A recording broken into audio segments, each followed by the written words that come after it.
আমি এখন আছি গাইবান্ধা সরকারি হাসপাতালে। এখানে অনেক আহত শিক্ষার্থীকে আনা হয়েছে। ইয়েস,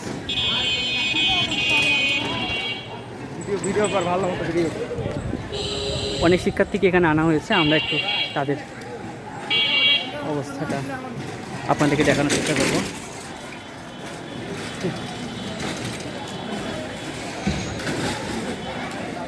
লাইভ করছি না না, চল সামনের দিকে চল।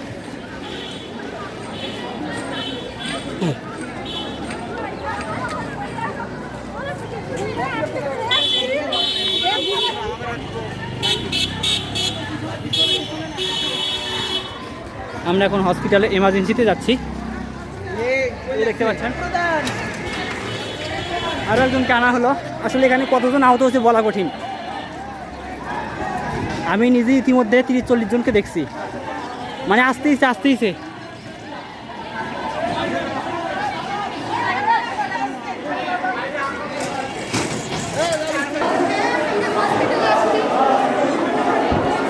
হসপিটালের মাঝখানে